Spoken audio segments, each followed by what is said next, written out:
We are live. We are live. We are live. Welcome, welcome, welcome.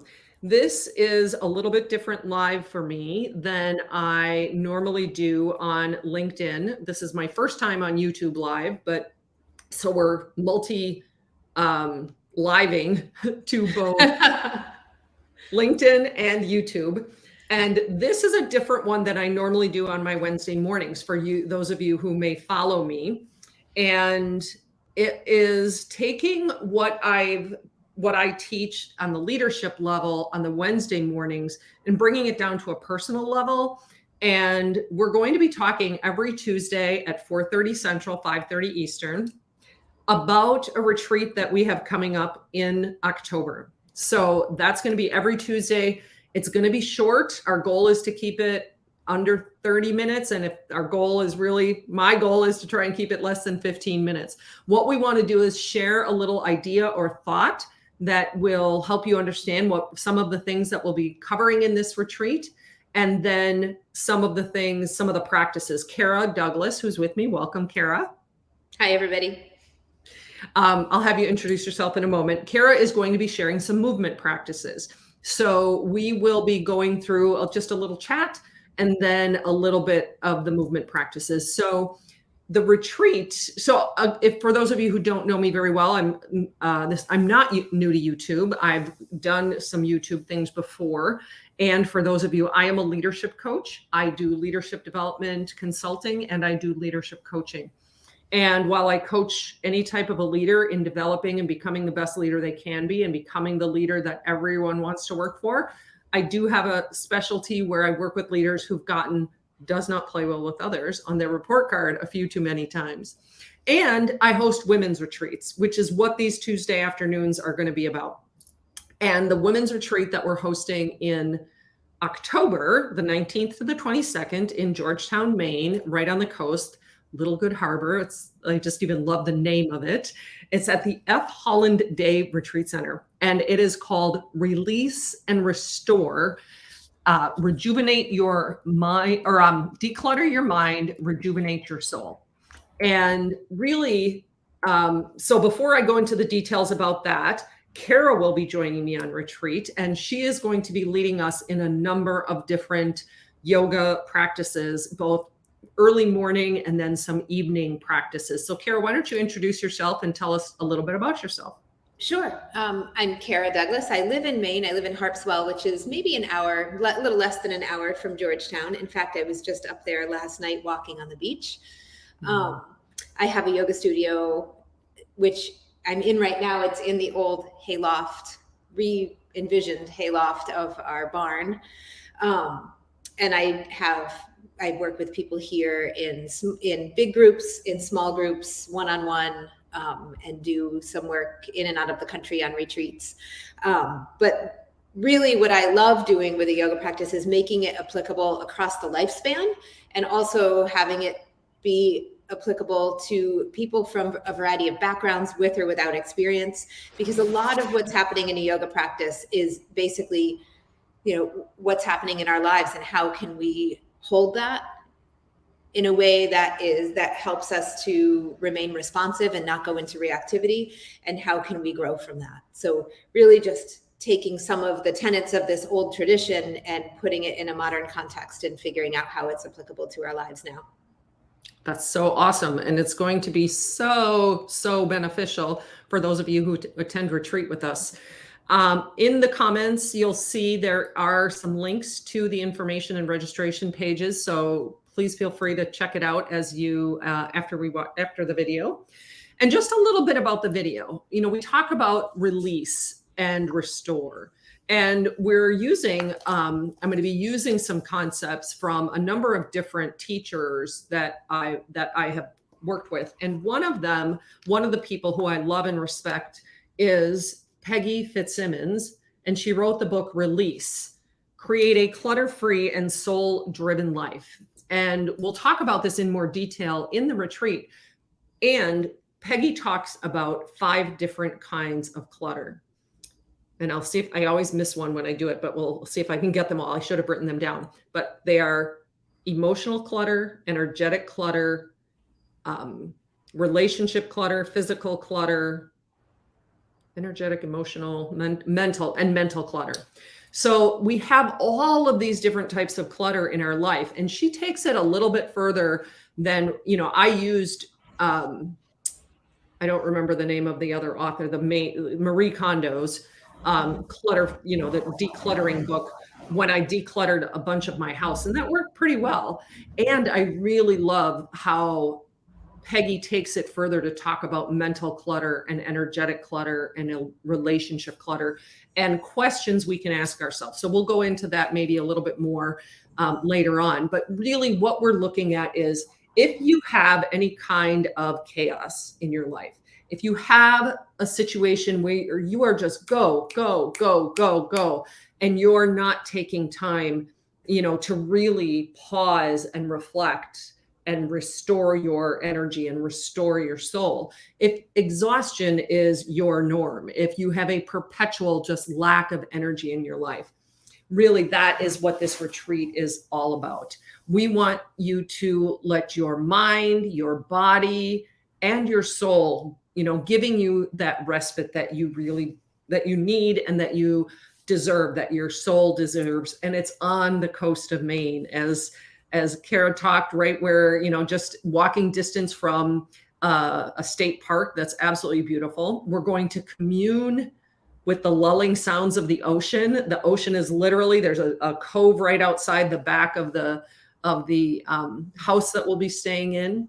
And you're really gonna, we want to give you that opportunity to just sit in the peace of nature, to really take in and let that nature come in and soothe you and kind of be the salve for your soul, the salve for the exhaustion, the salve for, all of the things that are just a little too crazy in your life. And we want you to reconnect to your own personal rhythm. We each have an energetic blueprint, which, I've got lots of background on that. And we each, our energetic blueprint, that's unique to all of us. We have our intuition. We have our soul's longing. All of those are things that many of us over time, when we get so busy, taking care of everyone else, especially as women, we can lose touch with that energetic blueprint, with that rhythm, with that intuition, with that longing of our soul.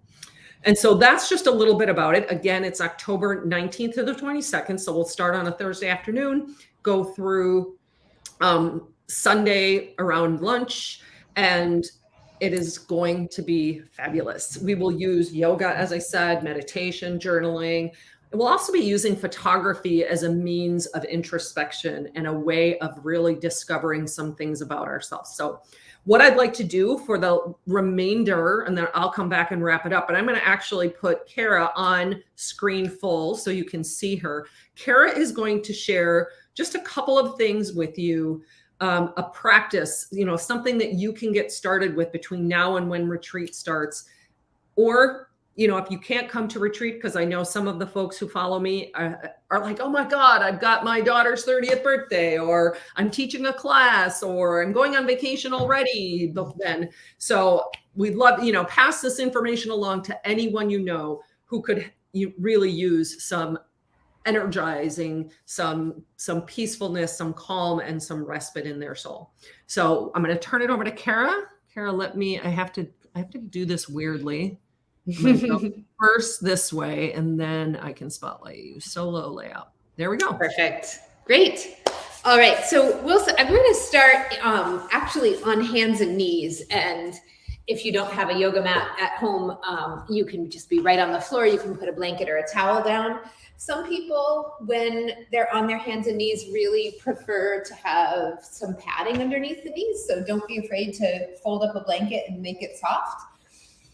Where we'll begin, and these are just 6 simple movements that you can use to move the spine. And anytime we move the spine, we're moving all the musculature that supports the spine.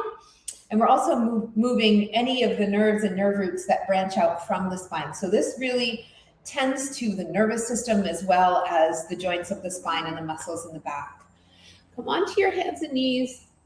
And we're going to begin by letting a breath out. And as you do that, lift your spine toward the ceiling. Let your head drop. Look down. And then breathe in and go the opposite way. Lift your tailbone, lift your chin, stretch the front of the spine back and forth. Sometimes this particular movement is referred to as cat stretches, sort of arching up like, the scary picture of the Halloween cat, and then arching down, stretching the belly, engaging the muscles of the back, that posterior chain of muscles that are so vital to posture. Go up and down a couple more times. So just a simple movement that you can practice first thing in the morning when you get up. This can take 2 minutes, it can take 10 minutes, however long you want to invest in it. We'll come back to a neutral spinal alignment now, and then slide your knees a little closer together. They might touch. Bring your hands just a little in front of your shoulders and let your hips go over to one side, and then pick them up and bring them to the other side. And some of us in this movement will bring the hips all the way down to the floor, and that stretches in here. Some of us won't have to go that far. You might just need to go this far to get a stretch. So just hips from one side to the other. So the first two movements of the spine are flexion and extension.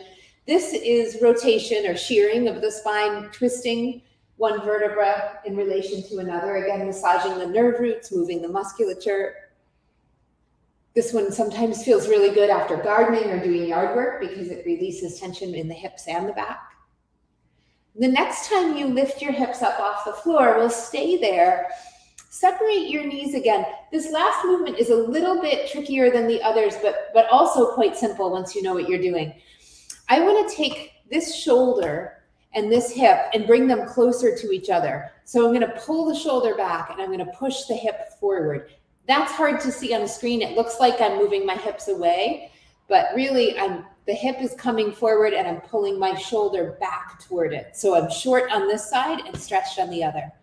And then we'll straighten out and go the other way. And if I turn this way, I'm wondering if you might see the rhythm of that a little bit better. So right hip and right shoulder squeeze toward each other, and then I straighten out. Left hip and left shoulder squeeze toward each other and straighten out. Keep going from side to side. This is just side flexion and side extension, but it also works a little bit with the digestive system, the kidneys, and the liver. And all of those organs are helping us to process whatever we take in as nourishment. The kidneys and liver filter the blood, liver metabolizes fats and helps to store them appropriately in the body. Both of those organs remove substances from the bloodstream, medications, hormones, things that the digestive system doesn't, or the intestines really don't process very well. Good. So one more time to each side.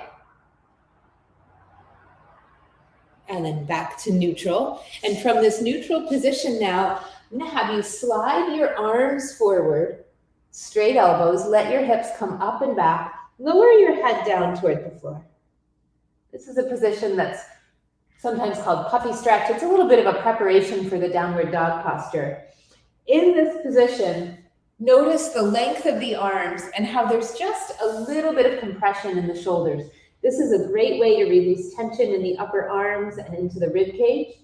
If it pinches in your shoulders, you can take your hands wider apart, or you could try resting your elbows on the floor to alleviate some of the alignment here. From this position, lift your head up, walk your hands a little bit closer, maybe your thumbs will touch.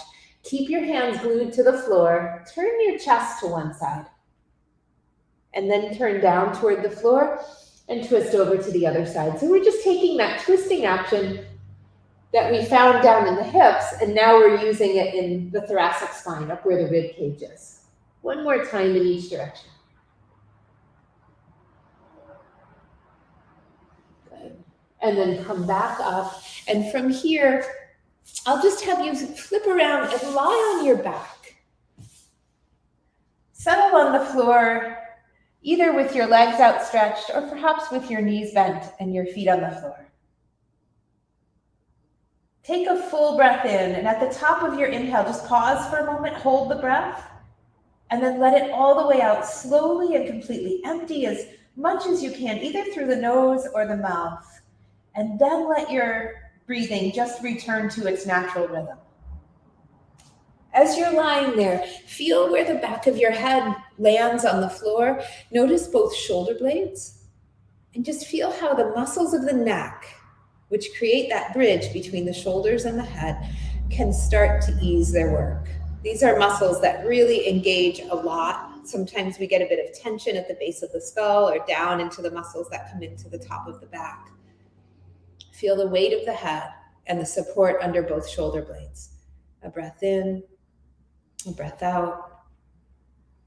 Notice the back of your rib cage, the curves of your spine, some parts of the spine touching the floor and some not. Feel the back rim of your pelvis touching the floor, any part of your legs that might make contact, and any part of your feet. Support from below and behind allows the front of the body to soften and become receptive to the breath. Feel the rise of your chest, and then feel it drop back toward the floor, toward your spine as you exhale. And on an in-breath, feel the rise of the belly. And as you exhale, maybe a little hollowing of the abdomen. All of the intelligences of the body accessible here. The abdomen, intelligence of digestion. The chest, the intelligence of breath, respiration, circulation. And the attention of the mind softly focused. Bringing balance to the aspects of ourselves that think and feel and do. And letting all of that settle for a moment. Take one more long breath down, maybe to your hips. Fill your body from hips to shoulders. Pause again at the top of that inhale.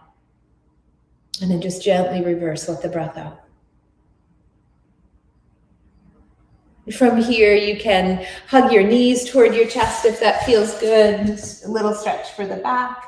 Roll over to one side or hold your knees and roll forward. And you can come back to a seated position and just see how you feel.